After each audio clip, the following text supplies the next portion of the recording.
Hello, and welcome to Wellness Wednesday with 3W.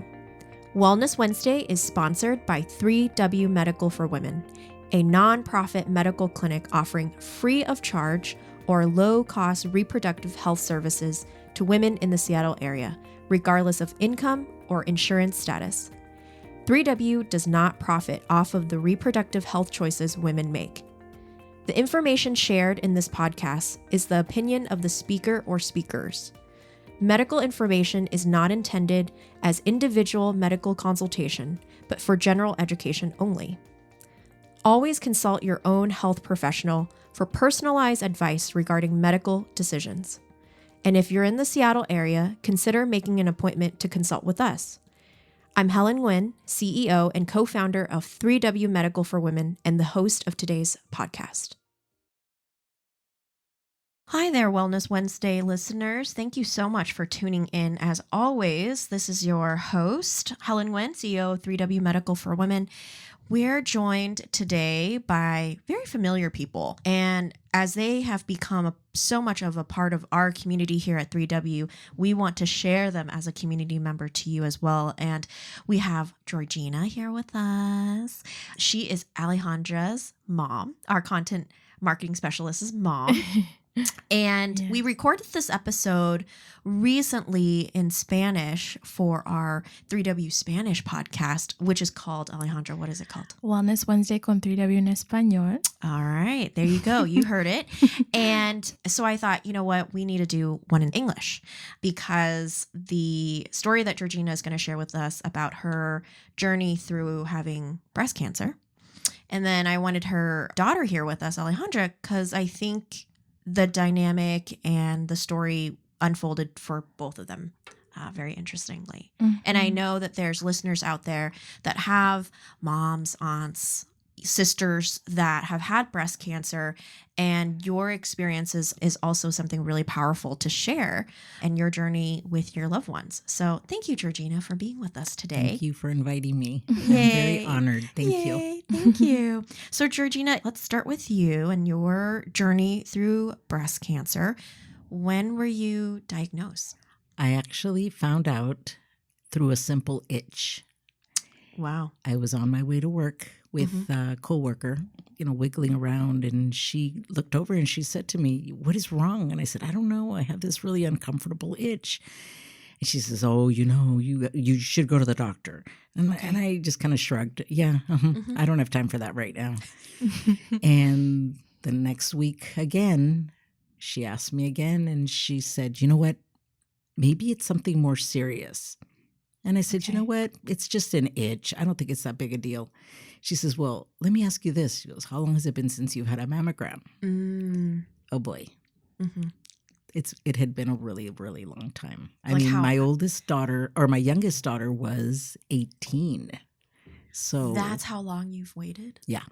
Wow. And I got to tell you, a month before this, maybe 2 months, I was in a parking lot and there was a huge van Oh, for those mammogram buses, yes, right? Yes. And I looked at it and I thought, oh, this is my chance. Mhm. It's right here. They Mhm.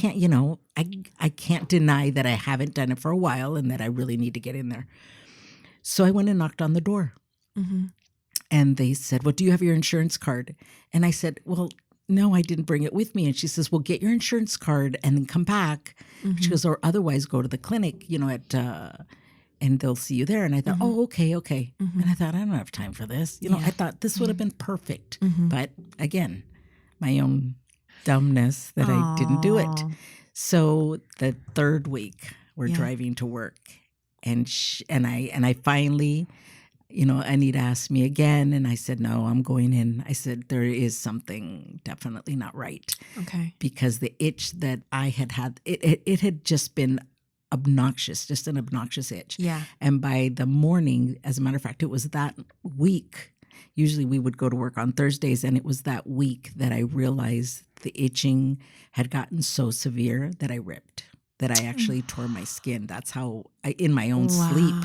Wow. And when I saw the blood, I thought, okay, there is really something not right here. Yeah. So you didn't feel a lump or anything? Nothing. I felt nothing. It was Okay. just an itch. Yeah. That's what was so ironic and just so out of whack, just out of place. Yeah. A simple itch. And then right away I thought, okay, insurance, we got to get the insurance stuff together. And I called, and sure enough, they took me in. I went for the mammogram. And the lady was her face, I could just say her face, there was something not right. And she goes, well, there is something here. And I said, oh, okay. Well, okay. So what's the next step, right? That was just my question. And again, we went through the mammogram and then the ultrasound, and the look on that doctor's face too was just like really stern. Okay. And I was watching him and I was watching the screen. Again, he had a very peculiar look on his face. And I sat up and, asked him, I said, so doctor, what do you think? And he goes, well, this is not good. And I said, well, I already know that. I said, what's the next step? Yeah. He said, okay, so now it'll be the biopsy. So I went in for the biopsy, and I was fascinated by this. It was really incredible how just the procedure, and I said, I've never seen anything like this. Can I watch? And the nurses were kind of taken aback too. They're like, sure, you can watch. Okay. So I did. I wanted to see everything, and the way that thing shot in and grabbed whatever and it pulled it out. It was incredible. It was you were awake the whole time? I was, but it was numb. It was numb. Yes. But just watching it and seeing the screen and seeing that thing was like a gun, and it really shot like a gun, went in, grabbed whatever it was, and then pull it back out. Yeah. And then they were also planting these little plastic devices that would show to circle where exactly it was, which was, to me, was so amazing because it really, really has come a long way. Yes. I have a sister-in-law that passed away about 8 years ago. And I remember her telling me, whatever you do, don't ever receive chemo. And that was in my mind the whole time that the procedures were happening, all of the testing was happening. And everything today is done. I mean, they are so, it's like they target it now. It's not, okay, well, let's just give her the chemo and let it spread all over the place and it kills everything else. Yes. And that's what happened to her. Wow. She literally died from the inside out. It was horribly terrifying. And I would call her, how are you, and she says, no, George, this is hell. Yeah. It was really bad. Yeah.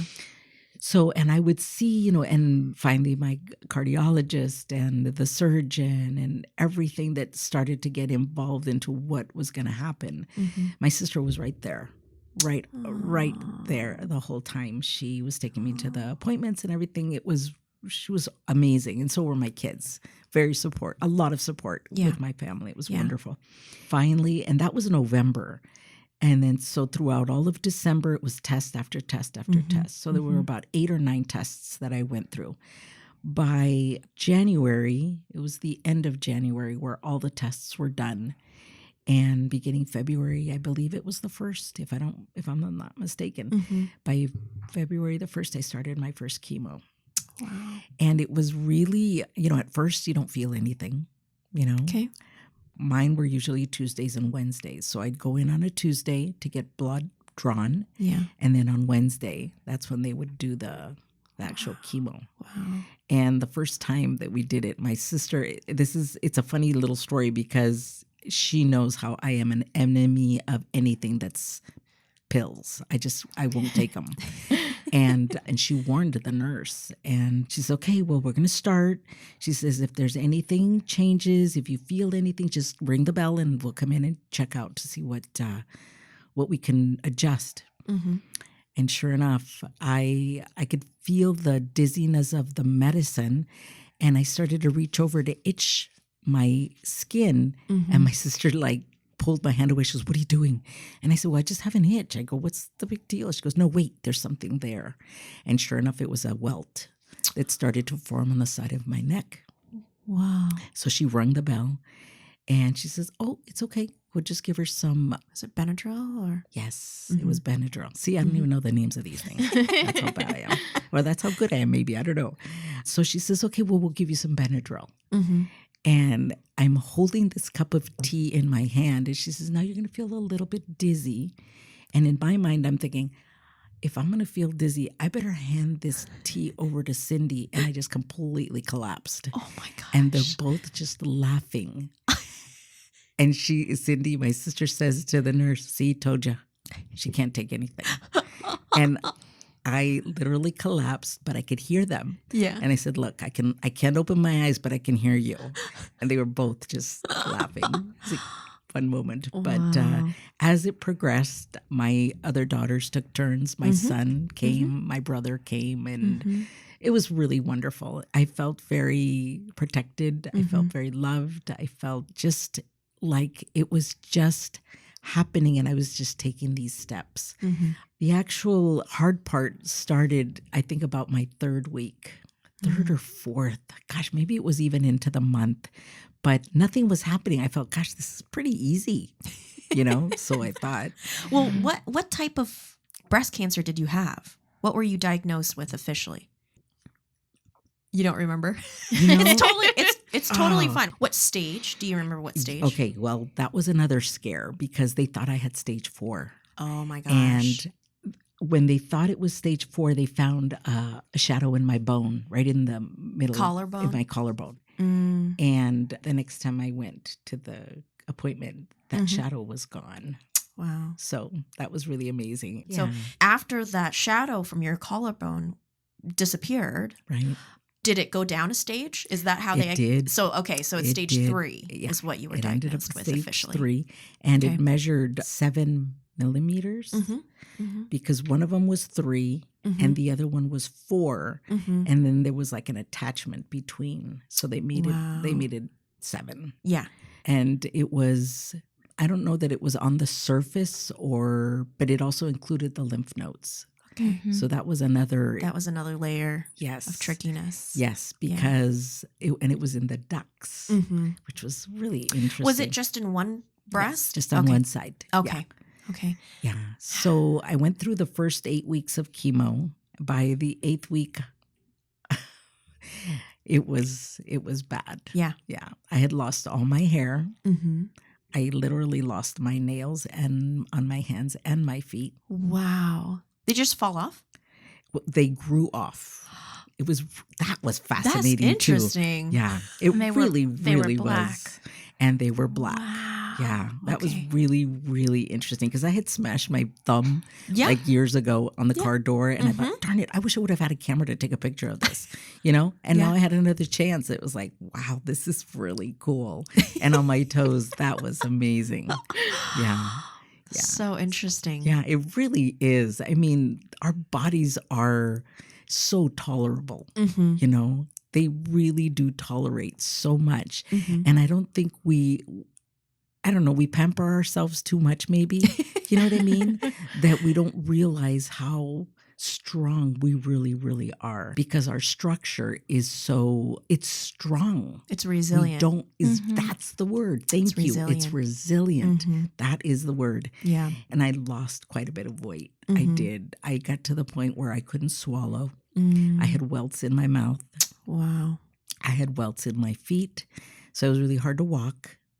And I did at one moment. My poor son, he was coming out of his room as I was going into the bathroom and he just hugged me and he says, Mom, you're so tiny.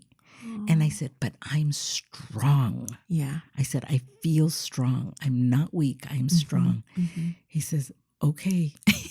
He just let me go on my way. Aww. But it was actually the first time I actually looked in the mirror. I saw myself, no hair, really, really gaunt. Thin. Yeah. Yes. And that dark. And that was a moment of, wow. I thought, wow, that is me in that mirror. Yeah. Yeah. How did you break it to your kids? Oh boy, that, Did you sit all of them down? No, I actually, oh gosh. And at this moment, I just said it kind of matter of factly, well, look, this is happening. I have this and I just need to go get checked. And then, as it progressed and the exams were getting more, not so much frequent, but actually visual in the fact that, okay, there is something here. Something is going on. And, you know, and they'd take me to all my tests and stuff because they also wanted to know what was going on, Sure. which was great. Yeah. And some funny moments in some of the testings and stuff. And again, you know, I thought they needed to know. They needed to know what was going on. Right. But then what was really interesting is everybody came back home. So I had the kids around. Mm-hmm. And then the pandemic hits. Mm. That was like a moment of, okay, nobody's going anywhere. Mm-hmm. And literally nobody was going anywhere. Well, Allie was also, I actually didn't tell Allie. You didn't? I didn't. And how did that make you feel, Alejandra? It was very difficult. I was out of state for a good chunk of time. And I remember I was coming home on vacation. And I remember I got to the house. I hadn't even been there an hour. And my mom's like, hey, I have to tell you something. And she's like, well, I went to the doctor and they found something and I got more testing. And I just like felt my body just shut down. I was, you know, thinking it was just a normal piece of news, but it just like my body just shut down. And my sister, you know, just kind of explained a little more. And I was like, well, what does that mean? What do you mean they found something? And she had known already for a while. So I didn't feel so much upset because I knew it was her process. But at the same time, I was like, why didn't I know earlier? Yeah. You know, it was just kind of like, it was hard. And I think she wanted to wait till I came home, which I appreciated. I think if I would have gotten a call, that would have been not harder. news you pick up the phone and say, right?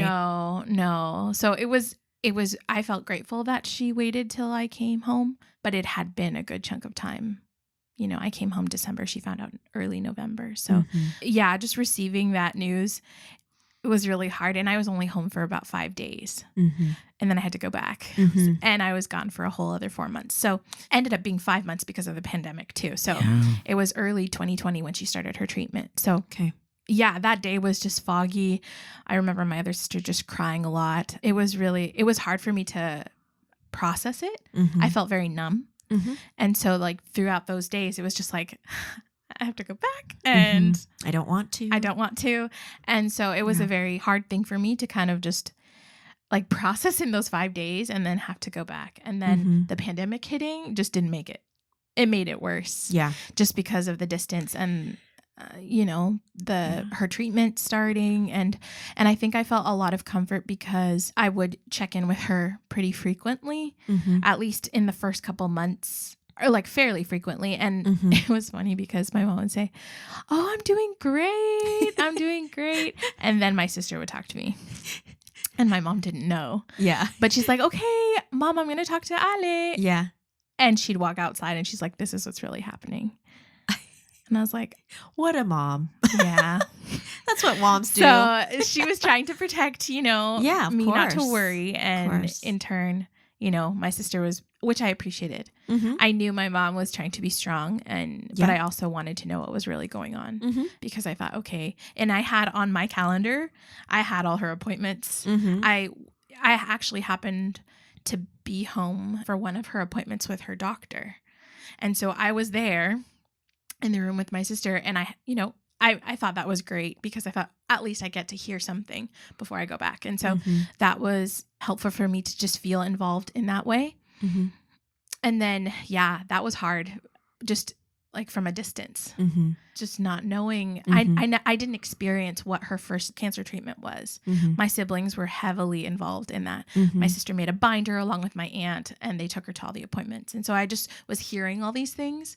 But what was comforting was like by the time I came home in June of 2020, she had already been on her second set of chemo.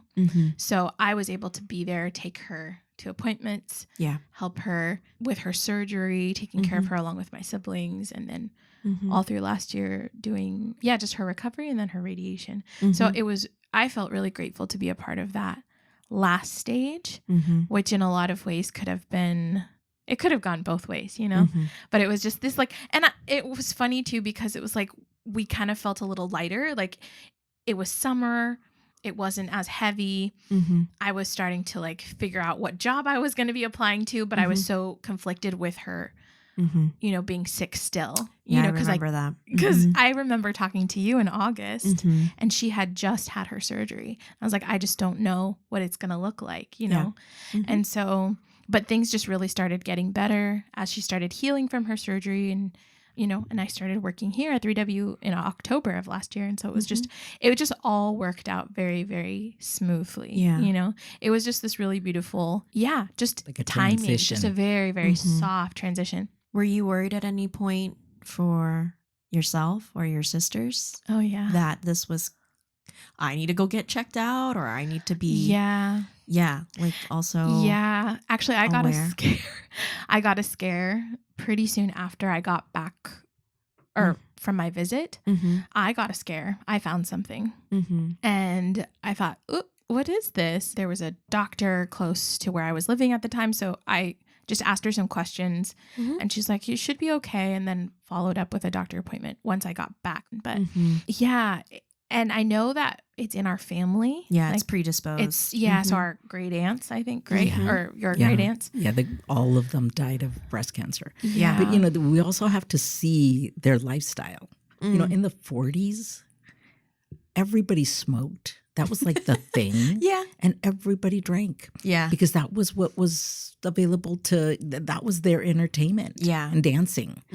But yeah, and they have all passed away from breast cancer. Breast cancer. Yeah. And then we all just have to, you know, I just keep telling them, go get checked. Don't, you know, just make sure that they're on it. And out there in the world, go get checked. Do not let it. Ignore. Do not let it. Yeah. Don't let 18 years go by. Yeah. That was really not smart. But, you know, life gets busy. You get busy. Yes. You get busy. You feel fine. Yes. Yeah. You got kids to take care of. You got things to take care of. You got work. Right? So many distractions. Totally. Oh, especially today. Yeah. And it makes sense to kind of let that stuff fall at the wayside. Yeah. And just knowing you and getting to know you, you know, this last year, I know what kind of mom you are. Oh. So it makes sense that you put your health to the side. Sorry. I'm really PMSing this week. So there's that. It's nice to have you still here. Oh, bless your heart. Thank you. Well, I feel like I have a lot of work to do. I think I've been put in some situations recently that I'm thinking, wow, if I would not have been here, that would not have happened. Oh my goodness. If I would not have been here, this wouldn't have happened. So there have been some situations where I'm thinking, wow. Yeah. I'm amazed. Yeah. I am amazed. Yeah. So it's incredible. So Ali, for you being the oldest, and I'm being the oldest, I understand the burden sometimes of, not burden, but the responsibility sometimes of holding things together for your siblings. So when you came back, you know, how was that? How was that experience of like, okay, I have to kind of hold it together. You know, you talked about kind of jumping in and taking your mom to the doctor's appointments and stuff like that. Were there moments where they turned to you and said like, I can't keep doing this, or it's so hard? Were you kind of their rock when you came back? Or it was really interesting, actually. In a way, it was a little hard because I wasn't as involved in the beginning, so I didn't know everything. So it kind of felt the opposite. Were you kind of grateful that you didn't know everything, maybe? I had mixed feelings. Okay. I kind of wish I would have known everything, or that I would have been. But again, it was just such a, again, it's never planned. Yeah. You don't plan. You don't plan to get cancer. No. So just the way things were at the moment in our lives, it was just such a curveball. Yeah. Because it was like, oh, okay, we got to figure things out. And, you know, like for me, it's like, I have to figure out, like, should I stay? Should I not? Should I go? That was in itself a conflict as well of just like trying to decide that. And so I felt actually my siblings comforting me in a lot of ways. And then just being like, it's okay. We got this, you know, like this is the last home stretch. There were occasions where it was very mutual, where we would comfort each other. I remember, one day in particular, just feeling very emotional and my sister feeling very emotional. And just, watching Mom, it was hard. And we would both kind of cry. Yeah. It was just like this very beautiful, like you fight as siblings and you just like have disagreements. But like when you have those intimate moments with each other and you're just like, wow. Yeah. Sometimes we fight, but, it's so comforting to realize like we love each other and we care about each other and we care about our mom and want the best for her. And so that was, and I tried to really let myself process it too, because I knew I was jumping right in. I also felt helpless because I didn't have a job. And I was just like, I want to financially help, but I can't, and I didn't have a car. I just trying to figure out ways to be helpful. And that was where I think, our community was just so amazing. Like we had people bringing us food. Yeah.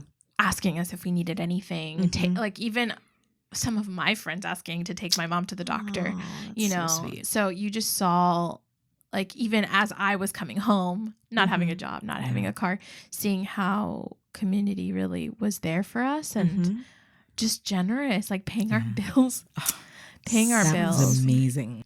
This gentleman that he gave his stipend to us. Like the stipend that we got from the government. Like he gave it to us for our bills. So it just was like, it was overwhelming to see like when someone or a family is going through a hard time, like that is there, So it's amazing how much we're loved, without realizing it. How was it seeing your mom lose her hair? Oh, that was really hard. I remember. Were you there when Lucia shaved my head? No, but she sent me a picture. Oh, okay. That was hard. And it was hard because when I came on vacation, she had her hair, but she was losing it. And I slept with her, and just, I saw her pillow and her hair was starting to fall out. And I just saw it and I was just like, it was such a, it was really hard to see that. And she goes, every time I go to bed and I turn my head and I sit up, the itch. Rub it. It was so and itchy. she just would pick up a ball of hair. And I was just like, oh, it was so surreal. And we don't realize how much hair we really have. Holy cow. I was in the shower thinking, okay, in one shot, I could just get this all out. No, it took me like 4 days. Wow. Yeah. That's how much hair I had. Is incredible. Wow. Yeah, you do have a lot of hair. And now it's come back. Incredible. Yeah. When her hair started coming back, it was so curly, It was tight really, curls. really I was like, curly. oh my gosh, it's just beautiful. But I think seeing her with no hair, that was surreal, and no eyebrows.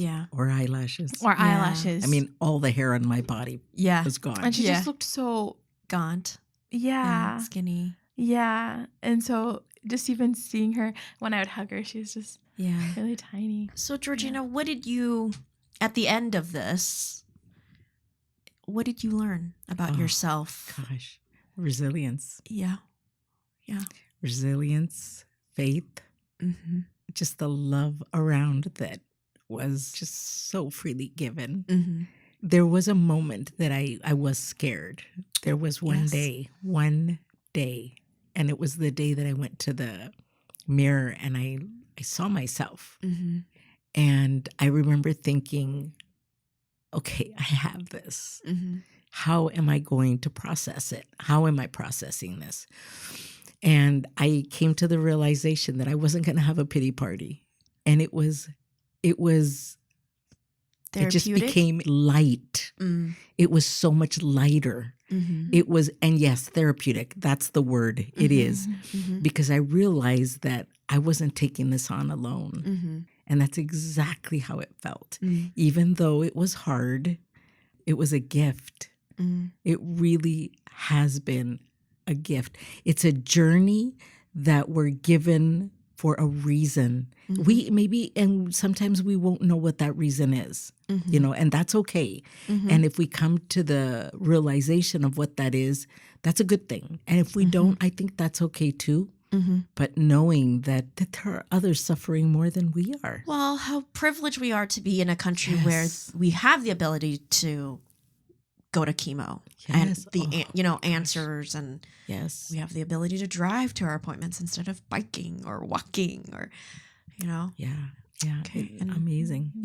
And Ale, what did you learn about yourself, about your mom through this whole experience? What did you take away from going through this? I think I appreciated my family a lot more. I was gone, so I missed them a lot, but I think also experiencing the possibility of losing my mom and in my head thinking of the scenario, like, what is that going to be like? And I didn't like that. It was very scary. Like, in so many ways, she is such a pillar. And so, like, I was like, she's the pillar. Like, how, like, that's all going to go down. Like, we may think, like you say, we may think we're adults.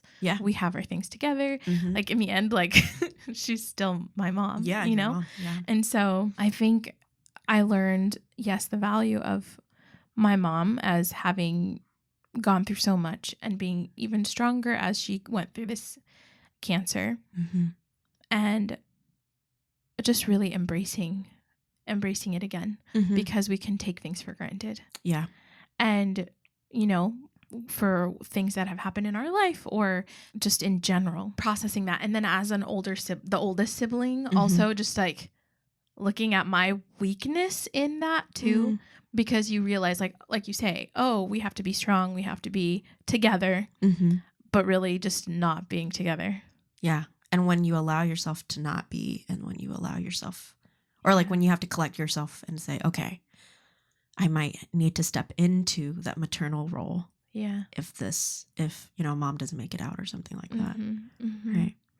So I think just embracing the reality of it and not being afraid to process that. Because I think as a daughter, you think, oh, I can't experience these emotions. I have to be on. And maybe that's the process that a lot of families experience when they have someone that's ill. But that it's okay to cry and it's okay to process those emotions, because our community was so amazing. There were moments where I was just like, this is overwhelming. Like she would start crying. I would start crying. I'm like, wow, like it's so comforting. And then just how our family just band together. It was amazing. And there were good tears too. Yes. There were such happy tears in so many moments of this. It wasn't always sad. So, I mean, we laughed a lot. We really did. Oh, when I lost all my hair, it was hilarious. I thought, wow, I have a nice round head. I didn't know that. Then I found scars that I didn't even know I had. And I called my dad and I said, Dad, what happened to me when I was like 5? I said, because I have scars that I didn't know I had. But I think it's interesting. We have a mom that is very, very joyful. Yes.